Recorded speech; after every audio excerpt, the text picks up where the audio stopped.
Hi, this is Hi from Olympian High School. We're talking about the Mongols after Chinggis Khan. So we learned about how the large empire that Chinggis Khan had conquered fell to different groups. So we learned about Kublai Khan, the grandson of Chinggis Khan. We talked about him hosting Marco Polo, how he established the Yuan dynasty, which was the Mongol dynasty, the great Khans in China. We talked about his unsuccessful forays into Vietnam, Cambodia, Burma, Java, his two attempted invasions of Japan that were thwarted by the typhoons that the Japanese called the kamikaze.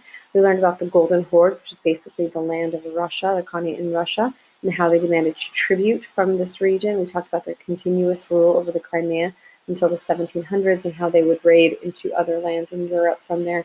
Maybe I didn't talk about that as much, but you can read about it. Poland, Hungary, Germany, you can read about those raids. We also talked about Kublai Khan's brother, Hulagu, attacking into Persia and toppling the Abbasid dynasty, how it was a ruthless attack, 200,000 people were killed, and how the expansion of Hulagu's army into Syria was blocked by the Mamluk armies. And I showed you the sentence in the book that you have to really pay attention to catch that.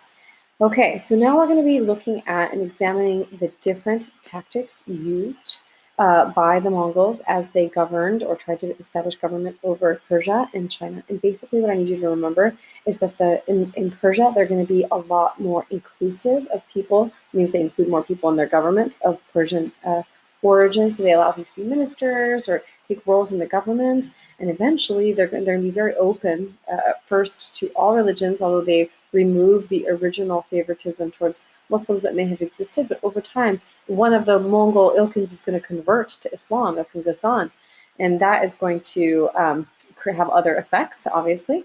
So in Persia, they're more open to adopting Persian traditions and cultures, whereas in China, they're what your book calls aloof or cold, standoffish against integrating or mixing with the Chinese, and they don't use them as the capable administrators they could have been for their empire. Instead, they actually import people to come. I shouldn't say import because they're people, but they bring people in to govern over them from Persia, from the Arab lands, from even Europe. Supposedly, Marco Polo held, we can't confirm this, held a position in the court, in the Mongol court in China, in Kublai Khan's court in China.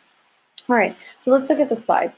So it tells you that as nomadic conquerors, they had to learn to rule these sedentary or staying in one place societies, and they didn't have a lot of experience. Many of the lands that they originally conquered, they lost within 100 years or a century.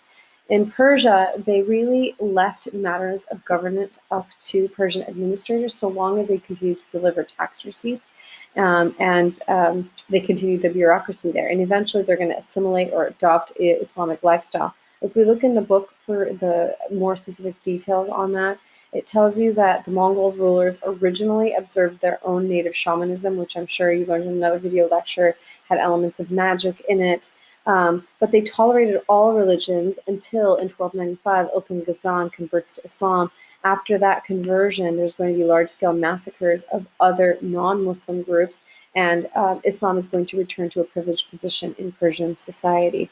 Okay, so a little bit about Mongol rule in Persia, and then we'll look at Mongol rule in China. So here you can see the word in contrast. So if you see that, it means it's different. It tells you they stood aloof, they were apart from their subjects, who they scorned or looked down upon as mere cultivators or farmers. So it tells you they didn't allow the Chinese and Mongols to intermarry. They didn't allow the Chinese to learn the Mongol language. And there were some that even suggested that they get rid of all the Mongol people and use the extra land for pasture land for their horses. So very, very unkind attitudes towards their Chinese subjects. And as I told you, they brought in foreign administrators and put them in charge, even though the Chinese themselves were very capable, because as you know, they had this Confucian Civil Service exam, which had provided countless scholar bureaucrats for the Chinese bureaucracy throughout the post-classical period. Now be careful here, because I know you're tempted to think of this as a big change, but it ends up being a temporary change, because after the Mongols, it's going to come back. So think of the Confucian Civil Service exams as a continuity,